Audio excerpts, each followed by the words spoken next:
Spectroscopy is the study of how atoms and molecules absorb or emit light. Quantum mechanics teaches us that atoms and molecules can only emit very specific colors or wavelengths of light. In fact, you can actually use the color of light that matter emits to determine exactly what atoms are present in that sample. In today's experiment, you can make use of this amazing fact for yourself to determine which chemical elements are present in a sample of gas. To do this, we'll look for the unique set of photons that each sample emits using a diffraction grating. A diffraction grating bends a light beam, much like a prism, but by different amounts for different colors. Photons of different wavelengths are bent by different amounts as they pass through the grating. Red is bent more than purple, and this allows us to identify exactly which colors were present in the original light beam because each would be found at a specific diffraction angle. So if we can induce a chemical sample of atoms to emit light, we can use a diffraction grating to look for which specific wavelengths of photons are actually emitted. The exact angle that a specific photon is diffracted is related to the wavelength of that photon by this formula, where the sine of the diffraction angle is equal to the photon wavelength divided by the d value for the diffraction grating. More on that later.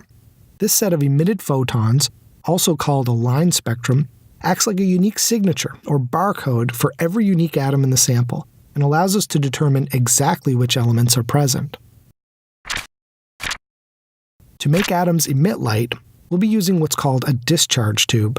This is a glass tube containing only atoms of a particular element in the gas phase. When the tube is connected to a power source, the voltage we apply increases the energy of the atoms inside and causes them to emit light or glow. And by the way, this is exactly how so-called neon lights work. We'll analyze the light being emitted from our discharge tubes with a spectroscope. In your spectroscope, the light from a chosen discharge tube first passes through a collimator to make sure all of your photons are headed in the same direction, and then to a diffraction grating, which will cause the light to bend according to color. In order to measure that diffraction angle accurately, you'll be looking for the diffracted photons through a narrow telescope mounted to a rotating base. That base has lines etched into the side to allow us to measure exactly how much we've rotated the base, which corresponds exactly to the angle of diffraction of our emitted photons. Scanning through all possible angles allows us to observe all photon wavelengths being emitted, and this set of wavelengths is very unique to each element. By consulting a reference table in the lab, we can work out exactly which elements are in our discharge tubes. To operate your spectroscope, you'll need to make sure it's properly aligned and calibrated. So first align the telescope with the collimator so that you're looking directly through the diffraction grating. Next, center the light source on the slit to maximize the amount of light that you can see, but don't adjust the slit itself.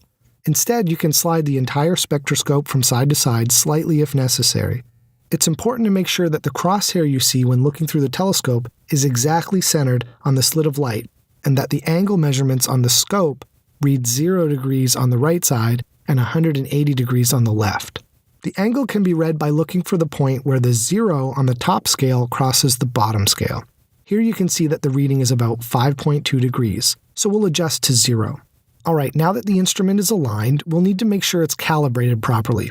That's because the amount of diffraction not only depends on the wavelength of light, but also the diffraction grating itself. So in order to make sure your results would be consistent from instrument to instrument, we first measure what's known as the D value of our specific diffraction grating that I mentioned earlier. At this point, I should warn you to only use the instruments of one color today. This is because the red spectroscopes have a very different diffraction grating than the blue ones, so your calibration will only work for one set. To calibrate, we'll use an atom with a very well-known emission wavelength, sodium. We know that sodium will emit photons at exactly 589 nanometers, which if you're keeping track is in the orange region of the light spectrum. It's actually sodium that is responsible for the orangish glow of streetlights, since most of these are made with sodium lamps. So if we use sodium as a first test case, we know that whatever angle of diffraction we observe for the orange photons must correspond to a wavelength of exactly 589 nanometers. You just measure the diffraction angle, and since you know that lambda has to equal 589 nanometers for this case, you can use this equation to figure out what your D value is, and you're ready to proceed. Now we can use that value to convert all of our future angle measurements into the other photon wavelengths. So let's get started. We'll start with hydrogen, the simplest of all the elements. You'll notice that it glows a lavender color, but when placed in the spectroscope instrument, you'll discover that this lavender color is mostly a combination of a red, turquoise, and violet spectral line. By rotating the spectroscope base in both directions, measure the diffraction angle for each of these three lines, and determine what specific wavelength each of them correspond to. Now we know from class that these spectral lines observed for the hydrogen atom correspond to electronic transitions that obey the Rydberg equation, where R is the Rydberg constant and N corresponds to a particular energy state. You can actually validate the Rydberg equation here by comparing your observed results with the theoretical wavelengths that you'd predict for each spectral line using the Rydberg equation. Next, try the mercury discharge tube, and you'll again notice three spectral lines. In exactly the same manner as before, calculate and report the wavelengths observed for each of the three lines. Alright, now that you've got the hang of atomic emission spectroscopy, let's put your skills to the test. Can you properly identify the unknown element in a discharge tube? Take a look at least two of the unlabeled discharge tubes in the lab and scan carefully in each of the clockwise and counterclockwise directions. Keep track of the colors of any spectral lines you observe. No need to convert these to wavelengths, as you should be able to figure out what you've got with just the color patterns alone. After writing down the colors of all your observed spectral lines, compare your results to the reference sheet available in the lab to identify which elements were in your unlabeled discharge tubes. Interestingly, this is actually a very common technique for identifying the elemental composition of unknown compounds.